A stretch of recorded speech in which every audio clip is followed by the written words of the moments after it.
Paulo falou que iria para o segundo capítulo da novela do julgamento de Jesus. Mas os irmãos que nós estiveram aqui na semana passada, nós iniciamos o estudo sobre o julgamento de Jesus. E esse julgamento pode ser dividido em duas fases. Uma fase judaica, que nós vimos na semana passada, quando Jesus foi apresentado na calada da noite diante de Anás, de Caifás e do Sinédrio. E na semana passada nós vimos todas as ilegalidades que foram cometidas, todas as violações da lei, desse processo penal, desse processo criminal judaico, que foram violadas porque era uma conspiração. E dentro dessa conspiração eles compraram testemunhas, eles tentaram forjar uma acusação, eles tentaram abstrair de Jesus dentro de um interrogatório uma confissão, mas eles não conseguiram. E eles mesmo assim validaram numa reunião do Sinédrio pela manhã uma acusação de Jesus como blasfema. E nós concluímos a nossa reunião na semana passada, quando Jesus então sai do Sinédrio e é apresentado a Pilatos. E aí começa a fase de um julgamento gentil. Por que gentil? Porque é um julgamento romano. Porque os judeus, aqueles líderes religiosos, aquele Sinédrio, aquela gente, aquela cúpula maligna, queria matar Jesus. Eles queriam executar Jesus. E eles não tinham poder de executar, não tinham poder de matar, não legalmente, não juridicamente, eles não podiam fazer isso. Então eles têm a necessidade de apresentar Jesus diante daqueles que têm o poder de matar, que é o Império Romano, para que então eles consigam entender desde João 10, no momento em que eles perceberam que Jesus era perigoso para eles, que afrontava poder, que afrontava a hipocrisia, que afrontava o pecado, que arruinava os negócios do templo. Jesus então se torna uma pessoa perigosa para aqueles homens. E eles forjam todo um julgamento no meio da madrugada, e agora pela manhã eles batem na porta de Pilatos. E a gente vai acrescentar a nossa lista de personagens maléficos essa manhã, Pilatos e Herodes, que foram os outros que participaram do destino de Jesus. Mas na realidade o destino de Jesus já havia sido determinado por Deus. Quando a gente estuda as Escrituras, a gente tem uma leve impressão de que Jesus foi vítima de decisões humanas mal tomadas. Que Jesus foi vítima de uma conspiração. Paira sobre nós a ideia de que foi por causa de um discípulo corrupto que o traiu, por causa de uma sacerdotes, ou por causa de uma turma, de um tribunal que tinha interesses escusos, que Jesus foi condenado. Mas a verdade, a palavra de Deus fala que ele era um cordeiro que foi morto antes da fundação. E a coisa mais linda de ver, e que a gente presencia ao fazer esses estudos, é de ver as minúcias com que as profecias foram sendo cumpridas. No sentido de que tudo o que Jesus está passando já havia sido predito. E alguns detalhes que poderiam passar por nós desapercebidos provam que ele, o nosso Jesus, sabia muito bem pelo que ele haveria de passar. Sabia muito bem que esse dia chegaria, por isso que ele chora no jardim, se possível, passe as minhas cálice. E ele está agora espancado, machucado.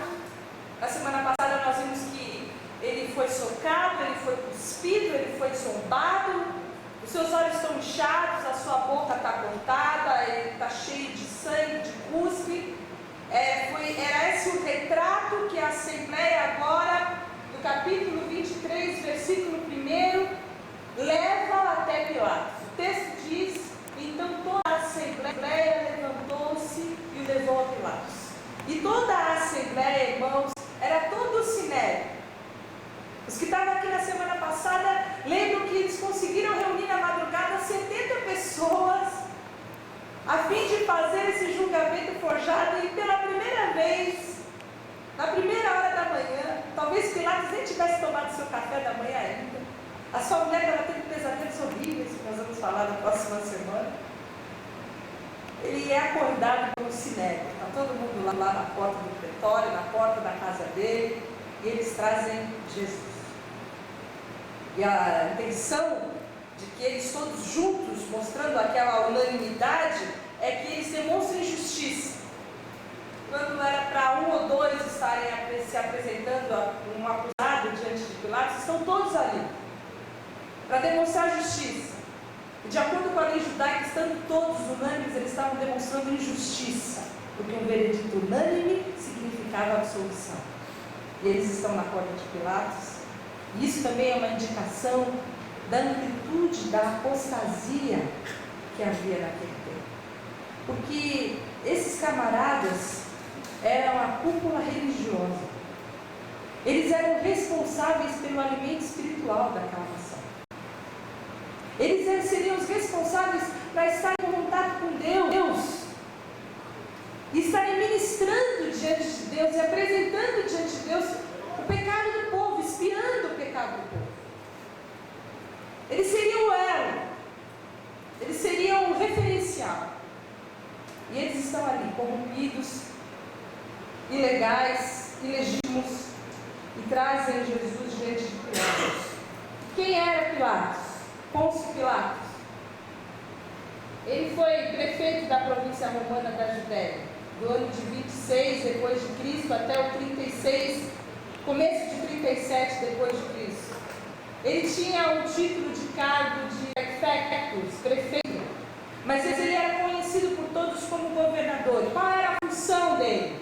A função de Pilatos era manter a ordem na província romana e administrá-la, tanto judicial como economicamente. Ele tinha que manter a ordem e levantar fundos, levantar recursos para Roma.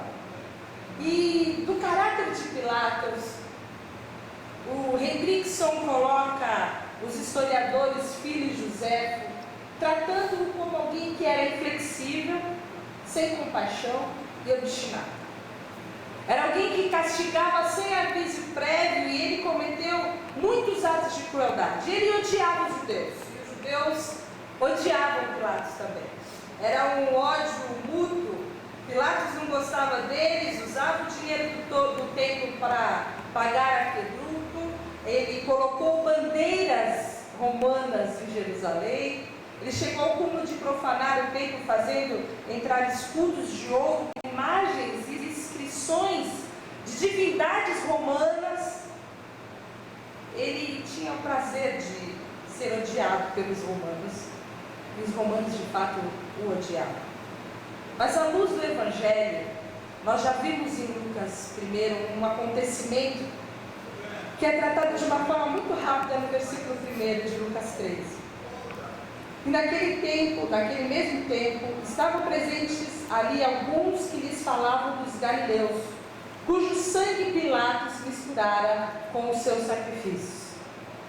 E essa breve notícia conta a história de galileus peregrinos que estavam em Jerusalém para oferecer sacrifícios.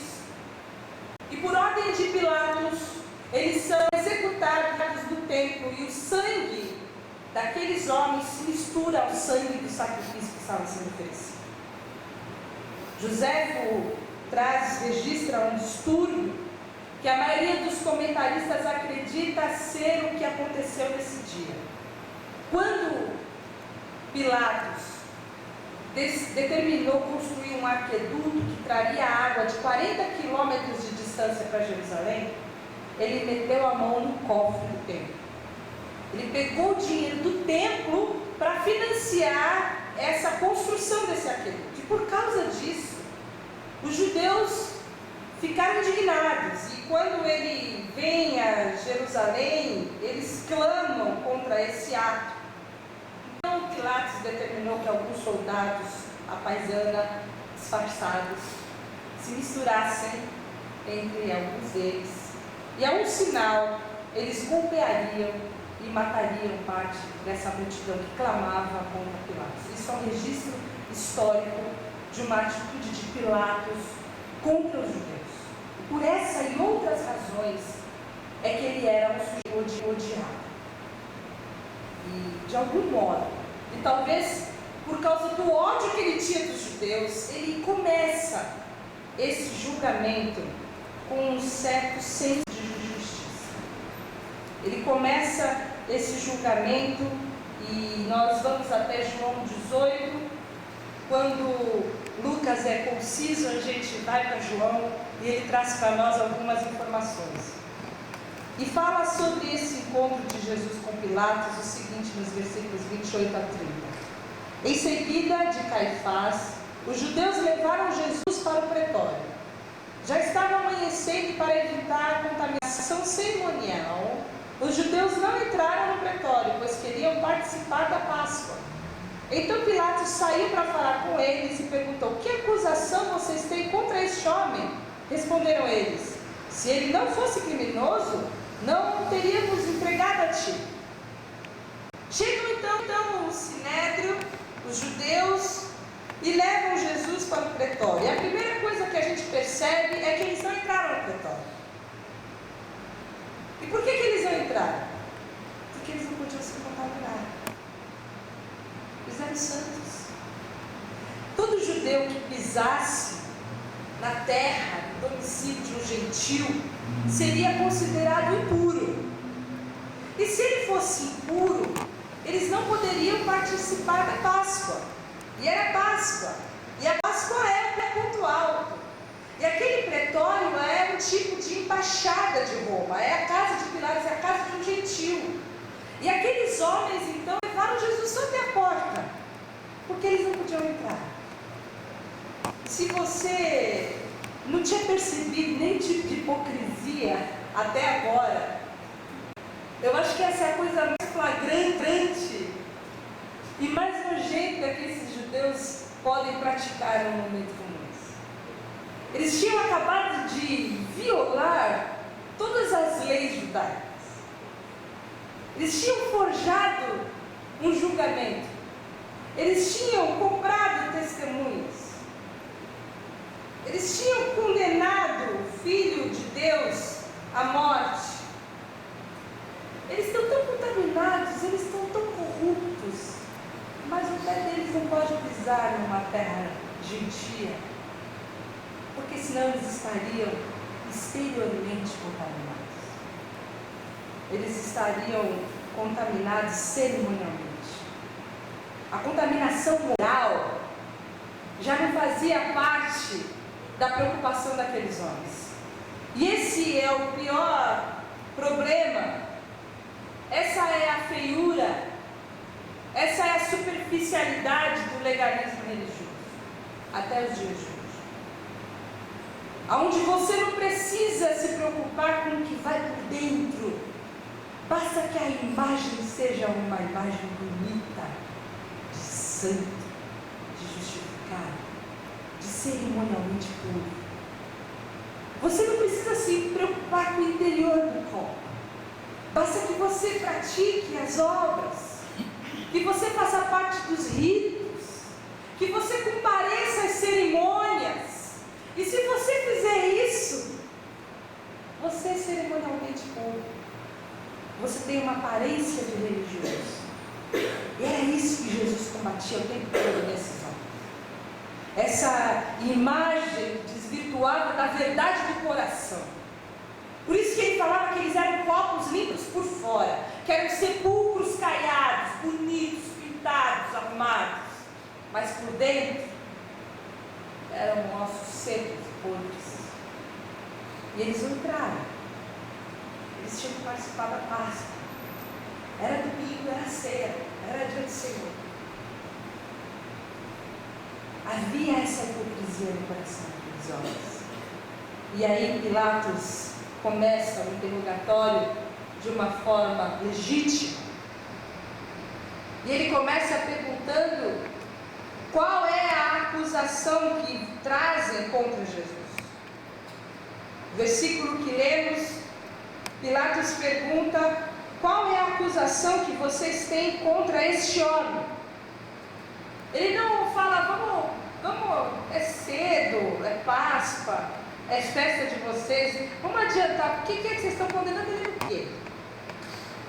Adianta aí para mim o que é que a gente tem que fazer para se ver livre desse Jesus. Não.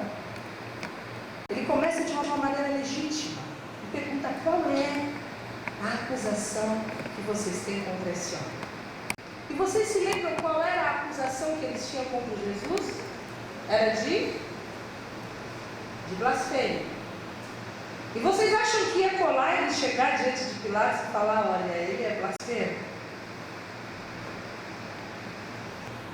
E ele tem uma pergunta, e ele começa esse inquérito, esse interrogatório, mas no seu coração ele já sabia que o haviam entregado por inveja.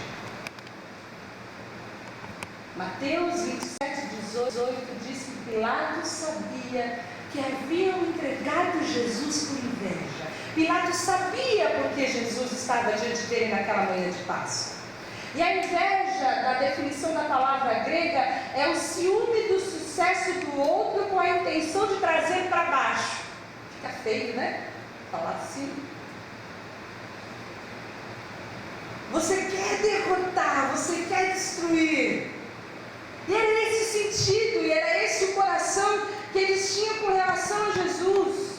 Jesus era uma ameaça ao poder, ao prestígio, uma ameaça ao ganho que eles tinham no templo. Jesus denunciava o pecado daqueles líderes religiosos, daqueles fariseus, e eles queriam trazer Jesus para baixo. E Pilatos estava convencido de que havia algum crime real cometido. Então Pilatos diz o seguinte, no versículo 31 e 32 de João 18, Pilatos disse: levem-no e julguem-no conforme a lei de vocês. Mas nós não temos o direito de executar ninguém, protestaram os judeus. E isso aconteceu para que se cumprissem as palavras que Jesus tinha dito, indicando a espécie de morte que ele estava para sofrer. Pilatos percebe o sentido pelo qual aquele sinédrio traz Jesus até eles. Fala: faz o seguinte, leva vocês. Toma Jesus, faz o seguinte, eu dou carta branca para vocês fazerem com Jesus o que vocês quiserem. Não estava bom? Não era perfeito isso? Olha, arrasta Jesus daqui e apedreja ele ali na esquina, porque essa seria a penalidade para alguém que era blasfemo, o apedrejamento. Mas eles queriam um ar de legalidade. Eles não queriam uma insurreição. Eles, quando queriam matar alguém por apedrejamento, eles mataram, porque eles fizeram isso com Estevão em Atos 7. Eles tentaram fazer isso com a mulher adúltera, quando eles arrastaram aquela mulher adúltera até a presença de Jesus, e Jesus ficou escrevendo. Quando eles Mas eles não queriam que fosse dessa maneira. E por que eles não queriam que fosse dessa maneira? Por que é que eles ficaram preocupados em não ter o direito de executar ninguém? Eles violam todos os direitos romanos, eles violam todos os direitos dos judeus, eles violam o direito de Jesus, e eles se preocupam com o direito dos romanos por quê? Em primeiro lugar, porque eles estavam morrendo de medo do povo. Jesus acabara de ter sido ovacionado e aclamado como Messias, bendito é o que vem em nome do Senhor. Eles queriam passar a responsabilidade para Roma. Roma é que é malvada, não somos nós. Foi Roma que executou. Em segundo lugar, eles tinham medo de Jesus. Perambulava pela cidade um tal homem chamado de Lázaro, que estava morto há 4 dias. E ele estava andando pelo meio do povo. Eles tinham medo do poder de Jesus, do que Jesus poderia fazer. Eles também tinham que agir com uma certa aparência de legalidade. E é por isso que eles forjaram aquele julgamento. E quando matam Estevão em Atos 7, quando a multidão traz a mulher adúltera, eles fazem isso por causa de um tumulto, de uma confusão, mas não era um ato legal, um ato legítimo. Eles queriam dar esse ar de legitimidade à morte de Jesus. Por isso que eles levam Jesus até Pilatos. Mas o texto, no versículo 32, diz o motivo real pelo qual eles não fizeram uso dessa carta branca que Pilatos deu para eles. O versículo diz que isso aconteceu para que se cumprissem as palavras que Jesus tinha dito, indicando a espécie de morte que ele estava para sofrer. Jesus não seria morto por apedrejamento. Isso aconteceu porque já havia sido predito. Em Mateus 20, 18 e 19, Jesus diz para os seus discípulos: eis que vamos para Jerusalém, e o Filho do Homem será entregue aos príncipes dos sacerdotes e aos escribas, e condená-lo-ão à morte, e o entregarão aos gentios para que dele escarneçam, e o açoitem, e crucifiquem, e ao terceiro dia ressuscitará. Esse é o nosso Deus que sabe de todas as coisas. Esse é o nosso Messias. Ele sabia tudo exatamente como aconteceria. E é incrível como aqueles discípulos, vendo todo o cumprimento minucioso daquilo que Jesus disse que haveria de ser, não o esperavam ressuscitar ao terceiro dia. Só faltava isso. Mas Jesus não seria morto pelos judeus. Ele não seria morto pela multidão. Ele não seria morto por apedrejamento. Ele seria crucificado. E em João, no início ainda do ministério, Jesus diz no versículo 28 do capítulo 8: quando vocês levantarem o Filho do Homem, saberão que eu sou, e que nada faço de mim mesmo, mas falo exatamente o que o Pai me ensinou. Ele era o eu sou. E o levantado queria dizer a respeito da cruz e da forma com que ele haveria de morrer. Então é por isso que Pilatos devolve Jesus para os judeus, devolve Jesus para o Sinédrio. Faça com eles o que vocês quiserem fazer. Mas mesmo assim, eles continuam. E aí a gente volta do versículo 2 do capítulo 23, segundo versículo do nosso estudo. E começaram a acusá-lo, dizendo: encontramos este homem subvertendo a nossa nação. Ele proíbe o pagamento de imposto a César e se declara ele próprio o Cristo, o Rei. O Sinédrio vê que aquela situação religiosa não vai colar com Pilatos. Então eles fazem uma acusação política, uma acusação formal. E essa acusação dizia o seguinte: Jesus está enganando o povo. Ele é um revolucionário, ele é um rebelde, ele está subvertendo a nossa nação. Jesus está proibindo de pagar impostos. E Jesus está afirmando ser um rei. Foram 3 acusações que tinham a intenção, a ideia de que Pilatos comprasse essa acusação como sendo uma ameaça a Roma. Olha, Jesus é extremamente perigoso. Ele é um revolucionário. Ele quer destruir a nação. E mesmo Jesus tendo dito publicamente, dai a César o que é de César e a Deus o que é de Deus, ele está querendo que a gente pare de pagar imposto. E essa ideia, se fosse real, se Pilatos acreditasse nisso, ele deveria agir. Porque inicialmente era o seu dever primário proteger o governo romano e garantir a ocupação romana naquele lugar. Mas Pilatos sabe que eles estavam agindo por inveja. Ele tem ódio dos judeus. E ainda é uma verdade que eles não têm nenhum crime específico. Eles não têm nenhuma testemunha. Eles não têm nenhuma evidência para apoiar esse crime, a culpa. Eles não têm nenhuma base para fundamentar isso. Não adianta eles estarem inteiramente reunidos ali, porque não existe processo. E ele sabe todas as coisas. Foi o seu próprio destacamento de soldados, eram soldados romanos aqueles que tinham levado Jesus no meio da madrugada. Pilatos sabia disso. Pilatos sabia do poder de Jesus. Pilatos sabia da inveja, da ameaça que Jesus representava para aqueles homens. E Pilatos também sabia que Jesus tinha acabado com o negócio corrupto e que a Páscoa ia ser fraca no bolso daqueles sumos sacerdotes daquele ano. Por causa disso, ele entra para ter uma conversa particular com Jesus, em João, no versículo 33 a 38. Pilatos voltou para o pretório, chamou Jesus e lhe perguntou: você é o rei dos judeus? Perguntou-lhe Jesus: essa pergunta é tua ou outros te falaram a meu respeito? Respondeu Pilatos: acaso sou judeu? Foram o seu povo e os chefes dos sacerdotes que entregaram você a mim. O que é que você fez? Então, Pilatos olha para Jesus. Jesus não tem palácio. Jesus não tem exército. Jesus não tem nenhuma instituição por trás dele. Jesus não tem súditos. Jesus está absolutamente sozinho. Ele vê Jesus machucado, cuspido, rasgado, cansado. E ele pergunta: você é o rei dos judeus? E esse você, os comentaristas dizem que tem um sentido jocoso. É você? É isso que é o rei dos judeus?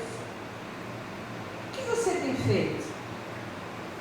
Não é contra Roma, porque se fosse contra Roma eu saberia o que é que você tem feito, porque esses caras querem te matar.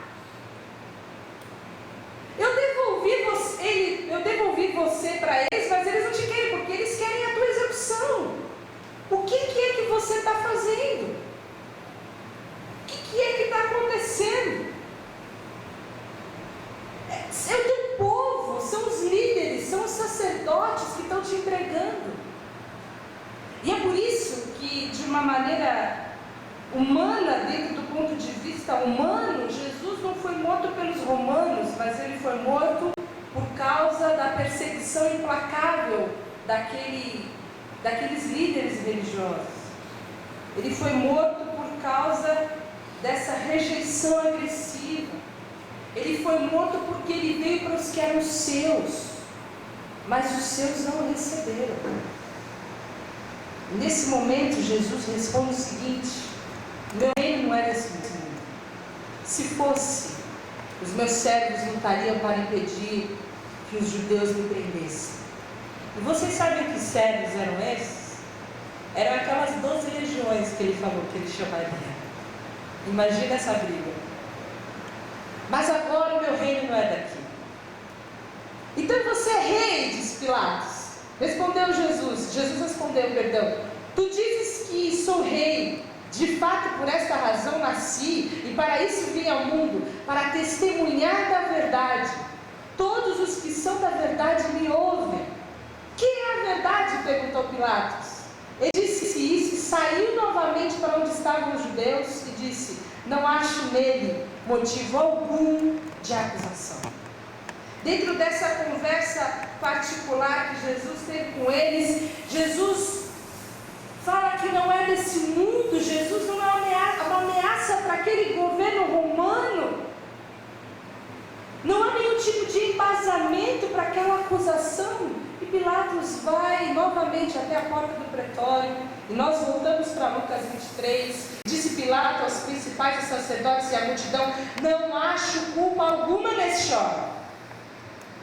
Mas eles insistiam cada vez mais, dizendo: alvoroça o povo, ensinando por toda a Judéia, começando desde a Galiléia até aqui. Então Pilatos, ouvindo falar da Galiléia, perguntou se aquele homem era galileu. E sabendo que era da jurisdição de Herodes, remeteu a Herodes, que também naqueles dias estava em Jerusalém. Então, Jesus conversa com Pilatos. Pilatos vai até a porta e fala: olha, não tem culpa nenhuma. Aqueles homens se surgem e começam a argumentar. Ele alvoroça o povo. Olha, ele está desde a Galiléia. E quando falou Galiléia, os olhos de Pilatos brilharam. Ele é galileu, então eu vou passar a bola para Herodes, que Herodes está aqui, é da competência de Herodes. Ele já tinha tentado passar a bola para os judeus, agora ele passa a bola para Herodes. E Jesus então é levado até Herodes, que estava naqueles dias em Jerusalém. Quem é Herodes?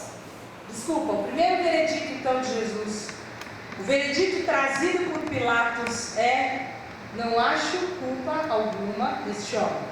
O primeiro veredicto é de inocente. Jesus é inocente. E Jesus é levado a Herodes. Herodes não é aquele cruel sanguinário que matou os bebezinhos no início do Evangelho de Mateus. É o filho dele. Quando morreu Herodes o Grande, toda a terra, todo o reino foi dividido em 4 partes. E Herodes Antipas ficou com uma dessas partes. Ele era o rei da Galiléia. E ele é conhecido, em segundo lugar, por ter ordenado a decapitação de João Batista. Vocês se lembram dessa história? Todos conhecem essa história?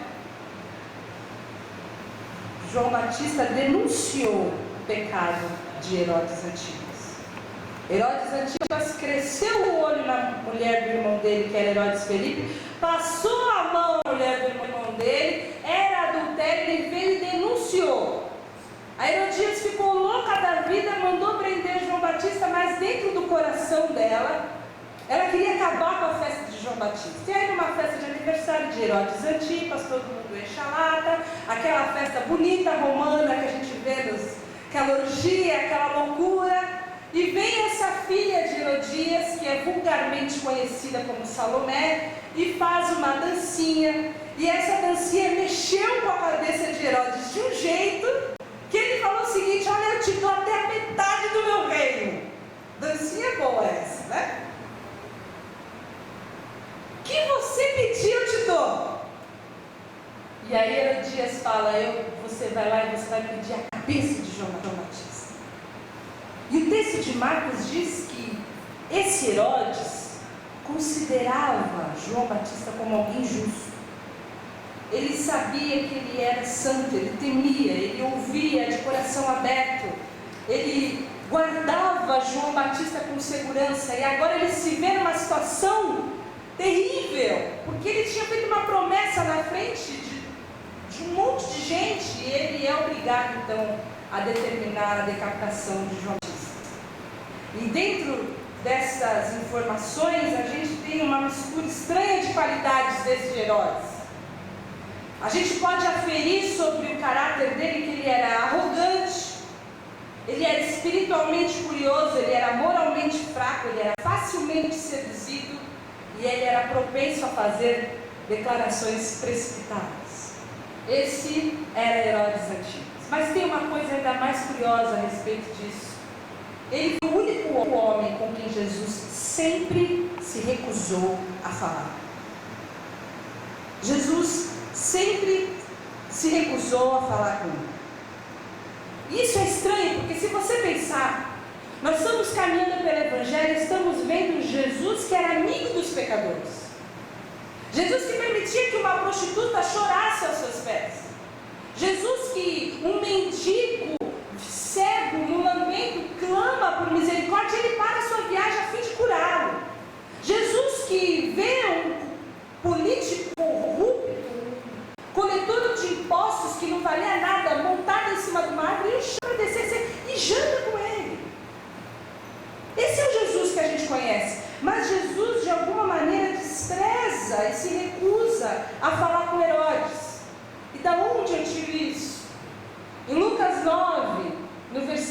7 a 9, diz o seguinte: Tetrarca Herodes ouviu todas as coisas que por ele foram feitas por Jesus. A fama de Jesus cresceu e chegou no ouvido de Herodes. E estava em dúvida, porque diziam alguns que João ressuscitara dentre os mortos, e os outros que Elias tinha aparecido, e outros que um profeta dos antigos havia ressuscitado. E disse Herodes: a João mandei eu lá. Quem é, pois, este, de quem ouço dizer tais coisas? E ele procurava vê-lo. Será Jesus uma assombração? Será que João veio puxar o meu pé? O que é que está acontecendo? Havia rumores de que Jesus seria um desses, e ele tem uma culpa tremenda por ter mandado matar João Batista. E aí, numa mudança de humor e com o crescimento da fama de Jesus, ele começa a temer Jesus. E ele decide matar Jesus. Em Lucas 13:31, naquele mesmo dia, chegaram os fariseus dizendo: sai e retira-te daqui, porque Herodes quer matar-te. E respondeu-lhes: ide e dizei àquela raposa: eis que expulso demônios e efetuo curas hoje e amanhã, e no terceiro dia sou consumado. Importa, porém, caminhar hoje e amanhã e no dia seguinte, para que não suceda que morra um profeta fora de Jerusalém. Ele não vai me matar. Eu sei bem o dia e o lugar que eu vou matar. A minha obra não está consumada.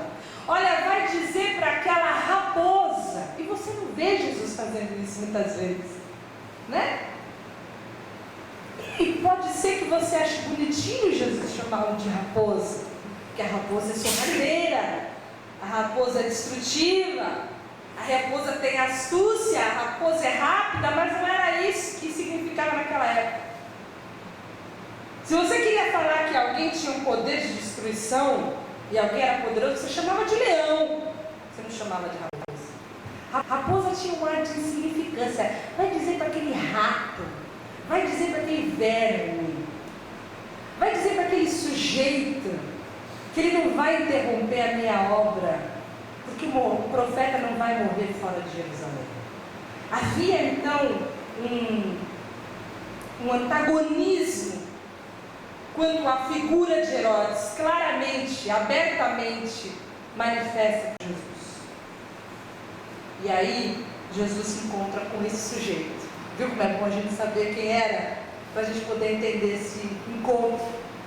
E o versículo 8 e 9 do nosso estudo de Lucas 23 diz que Herodes, quando viu a Jesus, alegrou-se muito, porque havia muito que desejava vê-lo por ter ouvido dele muitas coisas, e esperava que lhe veria fazer algum sinal, e interrogava-o com muitas palavras, mas ele nada respondia.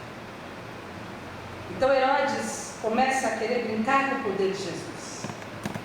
Ele é curioso espiritualmente. Ele até que gosta das coisas espirituais. Ele ouvia com o coração aberto aquilo que João Batista falava. E ele quer ver a coisa acontecer. Ele quer ver milagre, ele quer ver prodígio. Ele falou, na ânsia de Jesus provar a sua divindade, o circo vai se armar daqui, a coisa vai acontecer. Ele estava feliz. Ele estava brincando. Ele não estava levando o julgamento a sério, ele não estava buscando, nem prescrutando a verdade, ele estava querendo emoção, ele estava querendo diversão.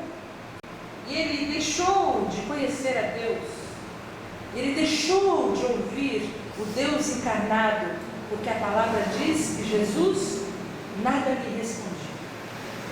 Jesus não disse nada. Nós vemos que muitos se aproximam de Jesus porque eles têm necessidades, mas outros se aproximam de Jesus porque têm curiosidade. Se aproximam de Jesus como vão ler carta, como vão jogar búzio, como vão na benzedeira, como vão tomar passe. Eu vou lá fazer uma ação, eu vou ouvir umas palavras bonitas. E por causa dessa curiosidade espiritual, deixam de ouvir a voz de Deus. E a visão que Herodes tem de Jesus nesse momento não é nada daquilo que ele tinha ouvido falar. Ele vê Jesus machucado, ele vê Jesus cuspido, ele vê Jesus que tinha sido chocado, que lhe deram tapas, ele está sem dormir. E essa imagem não parece com nada daquilo que ele tinha ouvido falar de Jesus. Mas, novamente, como nós vimos na semana passada, ele silencia majestosamente. Ele é o rei dos judeus, de fato ele é, porque ele é o rei de toda a terra. Nesse momento ele se nega, ele conhece o coração do homem, ele conhece o coração de cada escriba, de cada sacerdote, conhece o coração inseguro de Pilatos, a irreverência de Herodes, ele conhece, e ele se nega a igualar a eles.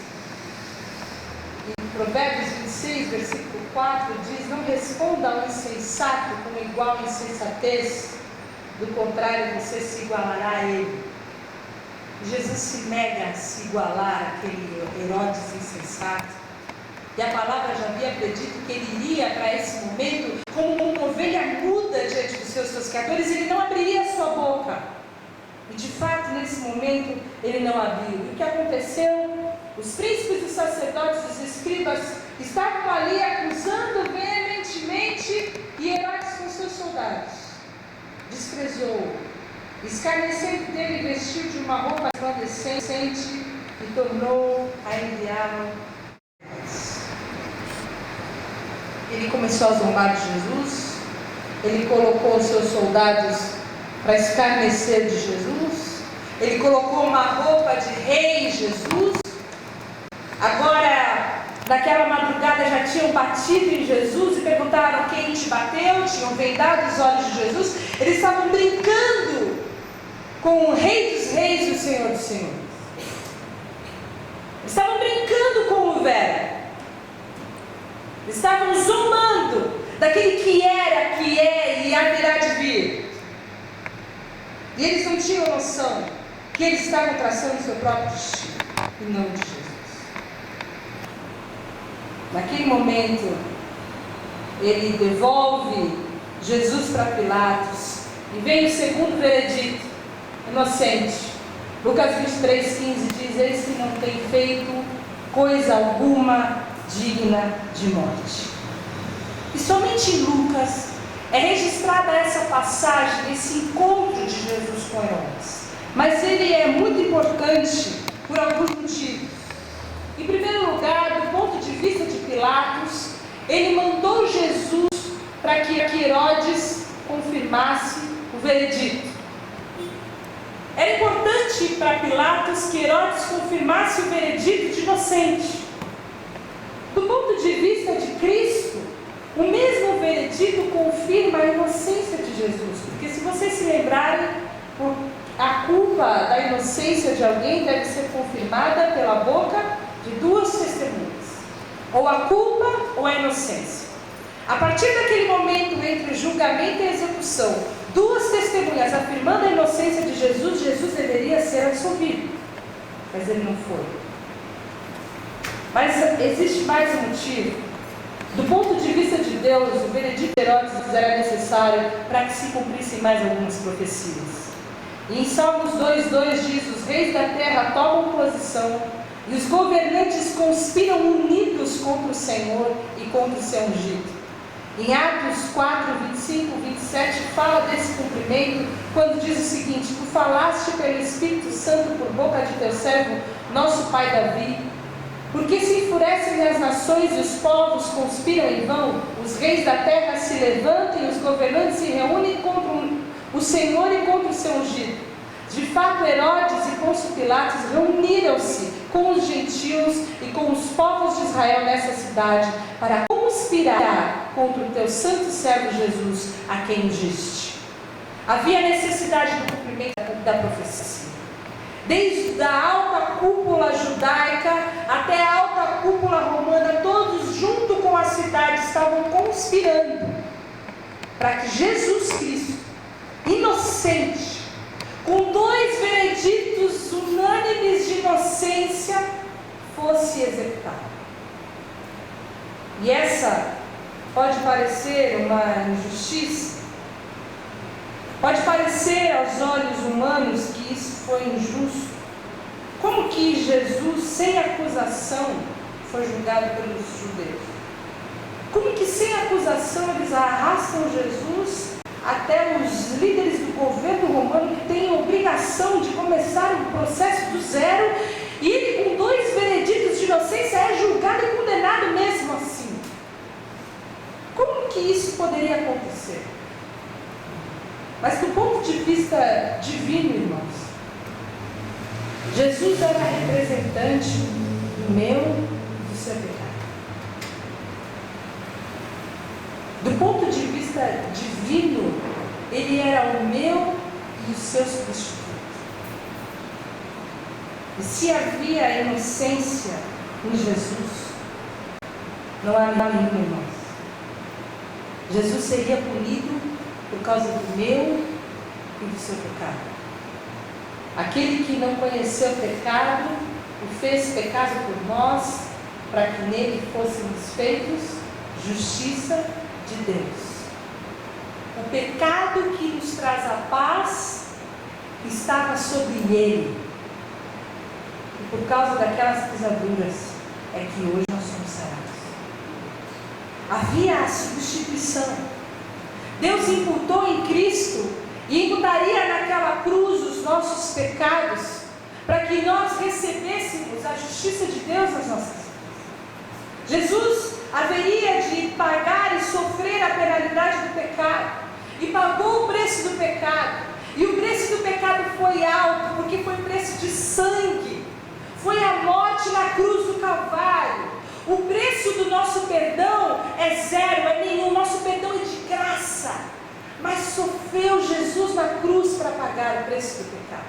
Havia a penalidade do pecado em Cristo Jesus, e se não fosse por causa daquela cruz, e se não fosse por causa desse julgamento injusto, hoje nós não teríamos perdão, e hoje nós não seríamos considerados justiça de Deus.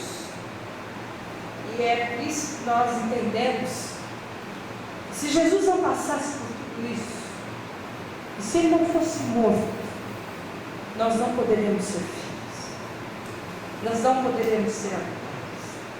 Se não houvesse derramamento de sangue naquela cruz, não haveria a remissão, a propiciação dos nossos pecados, a expiação dos nossos pecados. E eu me lembro da história da ovelhinha, que eu já contei aqui, eu não sei se todos os irmãos ouviram, eu contei recentemente. Quando um fazendeiro, num dia em que as ovelhinhas dão suas crias, uma ovelhinha perde a mãe, e a outra ovelhinha, mãe, perde o seu filhotinho ovelhinho. E aí ele teve a grande ideia: eu vou pegar aquela filhotinha e vou colocar junto com aquela mãe que perdeu seu filhote. E qual foi sua surpresa quando a mãe rejeita aquele filhotinho que não tem o cheiro dela? Esse não é meu filhote. E aí o fazendeiro vai e pega o sangue do filhotinho que morreu e passa nesse filhotinho que está vivo. E quando ele junta agora o filhote com a mãe daquele outro, ela sente o cheiro do sangue do seu filhote e ela aceita e adota aquele filhote como sendo seu. Foi isso que Jesus fez na cruz do Calvário. Ele derramou o seu sangue para que nós tivéssemos sobre nós o seu sangue. E por causa do sangue de Jesus, que nos perdoa de todo o pecado, que nos livra de toda a injustiça, é que nós somos aceitos. Foi por causa desse sofrimento que nós somos abraçados, porque esse sangue traz para nós o bom perfume de Cristo. É esse cheiro que nós temos, o cheiro do sangue de Jesus, e é por isso que nós somos aceitos. E existem tantas pessoas que se deparam com Jesus, que assim como esses homens ficam frente a frente com Jesus, alguns por causa de dinheiro, como Judas, outros por causa de poder, como aquele sumo sacerdote, deixam de manter um relacionamento com Jesus. Alguns outros, como Pilatos, e nós vamos ver, se negam a declarar Jesus Cristo como Messias porque precisam se autoafirmar. Eles têm a multidão para agradar. E alguns deixam de declarar a Cristo como seu Messias porque tem um mundo, tem tanta coisa lá fora acontecendo. E tem ainda os curiosos espirituais que chegam diante de Jesus porque querem ver a coisa acontecer como Herodes queria. Querem ver milagres, querem ver prodígios. E essas pessoas deixam de conhecer o Jesus Cristo que tira o pecado do mundo. E a pergunta que Pilatos fez em Mateus 27, 22 é: o que farei com Jesus chamado Cristo?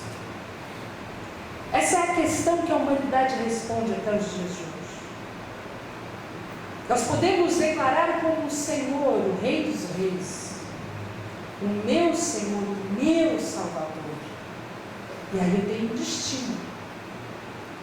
Ou eu posso ignorar a figura do Cristo, a figura da cruz, a figura da paixão, a figura do Cristo sofrido e injustiçado, e zombar dele, como aqueles outros. E eu estou traçando um outro destino. Se eu declaro que Cristo é o meu Senhor, eu vou viver para Ele. Eu não vivo mais, mas Ele vive em mim. Eu não vivo para as obras da carne. Eu vivo de acordo com as inclinações do Espírito. Mas eu posso também zombar de Jesus.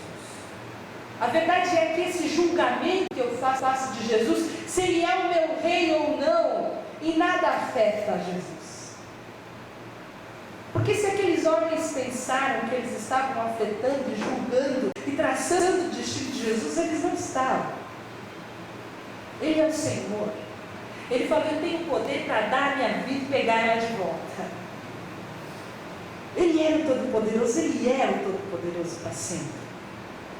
Mas eles estavam traçando o próprio destino deles. E é isso que nós fazemos quando nós respondemos essa questão. O que farei desse Jesus chamado Cristo? Como eu me comporto diante da figura de Cristo na minha frente? Como que eu aceito toda essa injustiça teoricamente praticada, mas que trouxe para nós a justiça de Deus? Se eu sou um filhote, com cheiro de filhote, ou se eu sou um filhote com cheiro de Cristo, com o sangue de Jesus, é isso que determina. É para isso que a cruz aponta. E é por causa disso, mesmo depois de 2 veredictos de inocência, que nosso Jesus foi crucificado. Nós vamos ver na próxima semana essa condenação de Jesus. Não é nessa semana, mas na outra. Mas vamos meditar a respeito do que Cristo sofreu para que nós não precisássemos sofrer. Essa é a mensagem da cruz. Vamos orar a Deus. Senhor, nós te agradecemos pela tua palavra. Nós te agradecemos porque mesmo o Senhor sendo justiça, o Senhor se permitiu sofrer toda a injustiça praticada por esses personagens que nós temos visto. Mas nós queremos te glorificar porque o Senhor fez isso por amor. Porque o teu lugar era o lugar que todos nós deveríamos estar. Mas o Senhor foi o nosso legítimo substituto. Nós queremos te louvar pelo sangue de Jesus, que tira o pecado do mundo. Te louvar porque nós somos inocentes, porque o Senhor carregou a nossa culpa na cruz do Calvário. Te louvar pelo sangue de Jesus que está sobre nós, de forma que quando o Pai nos olha, Ele vê o sangue de Cristo, que nos perdoa e nos redime de todo pecado. E te agradecer, porque isso foi uma obra tua, porque isso teve uma iniciativa tua, porque o Senhor quem nos escolheu, não fomos nós quem te escolhemos. E todos nós nessa manhã nos sentimos escolhidos por fazermos parte dessa tão grande salvação.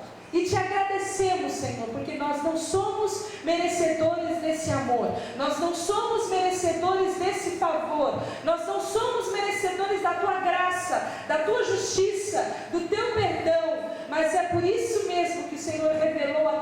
graça em Cristo Jesus. Nós chegaremos